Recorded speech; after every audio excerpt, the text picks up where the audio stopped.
2025년 6월 2일 월요일입니다. 저희가 준비한 자료와 함께 오늘 한국 주식시장 마감 상황, 그 흐름을 좀 쉽고 깊이 있게 짚어보겠습니다. 법적 고지 및 투자 주의사항.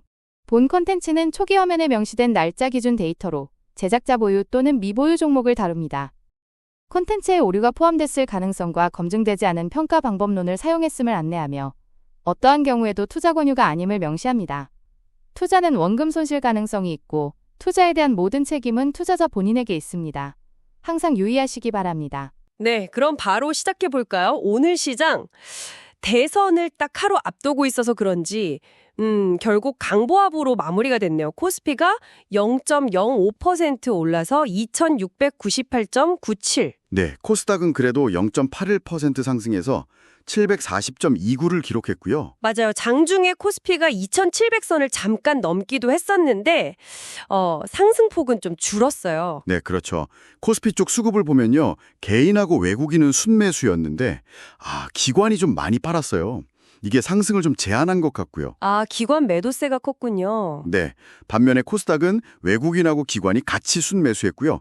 근데 또 종목수로 보면 코스피는 하락 종목 525개가 상승 종목 371개보다 많았고 오히려 하락이 더 많았네요. 네, 코스닥은 상승 종목 847개가 하락 종목 763개보다 조금 더 우세했고요. 아무래도 지난 금요일에 나왔던 그 미국발 상호관세 불확실성 있잖아요. 그 여파가 오늘도 좀 이어진 것 같아요. 위험자산 선호 심리가 좀 위축된 거죠. 그렇군요. 그럼 오늘 가장 뜨거웠던 테마는 뭐였을까요? 단연 웹툰이었던 것 같은데요. 미스터블루 같은 종목들 급등했죠. 네, 맞습니다. 웹툰 테마는 그 네이버 대표랑 넷플릭스 경영진이 북미 협력 논의한다는 소식이 있었거든요. 넷플릭스 앱안에 네이버 웹툰이 탑재될 수도 있다. 이런 기대감이 확 붙었어요. 그 기대감이 컸군요.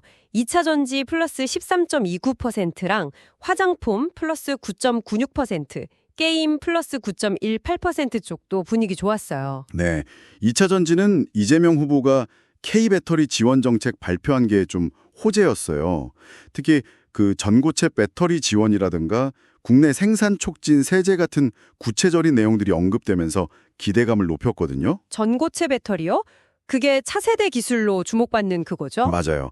액체 대신 고체 전해질 써서 안전성이나 에너지 밀도를 높인. 네.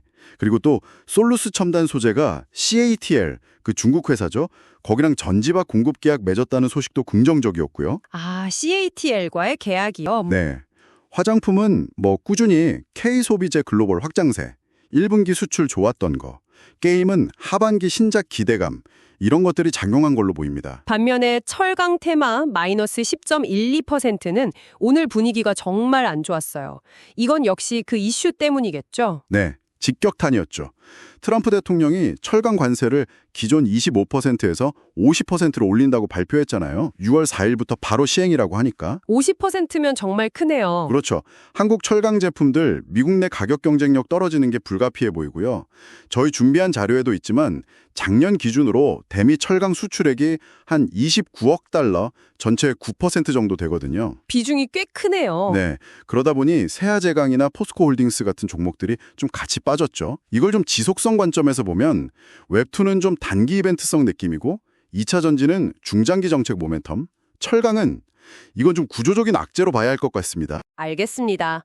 개별 종목 중에서는 아까 말씀하신 솔루스 첨단 소재 플러스 13.29%가 CATL 계약으로 주목받았고 오늘 코스닥에 새로 상장한 키스트론은 첫날부터 188.33% 급등했네요. 대단합니다. 네, 신규 상장주는 변동성이 크죠.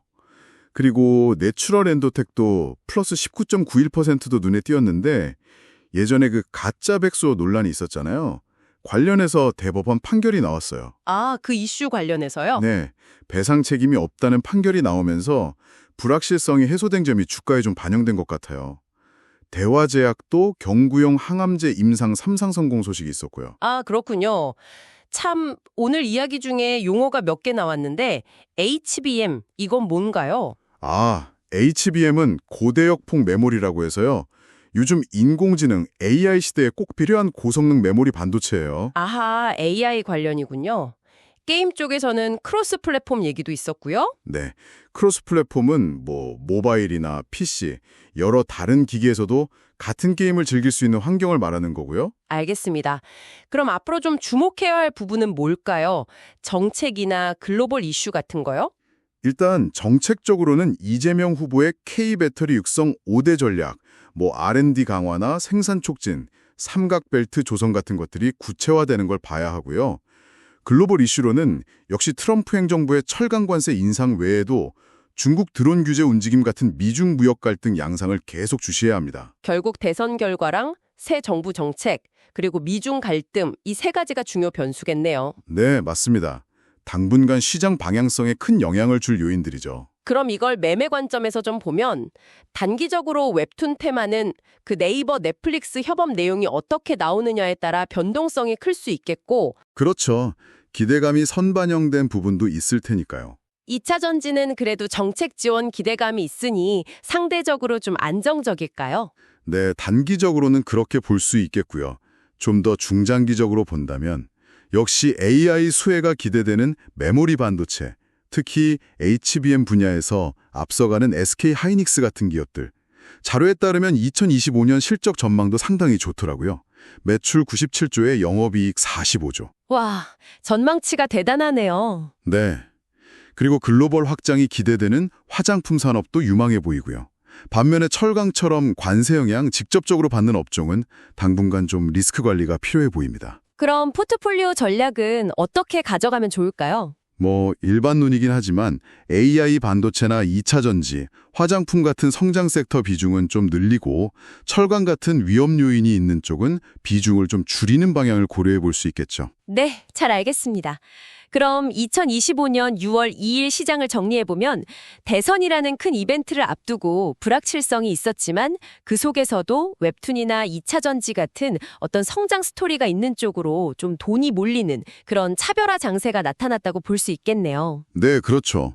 하지만 동시에 철강처럼 대외 악재에 직접 노출된 업종은 또 어려움을 겪었고요. 맞아요. 시장 전체가 다 같이 움직이기보다는 좀 갈리는 모습이었어요. 네, 그렇습니다. 그래서 앞으로 나올 대선 결과나 그 이후 정책 방향, 그리고 계속되고 있는 무역 갈등의 전개 방향이 정말 중요할 것 같습니다. 단기적인 변동성에 너무 흔들리기보다는 AI나 2차 전지, 또 K뷰티처럼 구조적인 성장 동력과 글로벌 경쟁력을 갖춘 분야에 대해서는 좀 긴 안목으로 꾸준히 지켜보는 전략이 필요해 보입니다. 기회를 잘 포착하고 위험은 관리하는 그런 지혜가 필요한 시점이겠네요. 오늘 분석 감사합니다. 네, 감사합니다.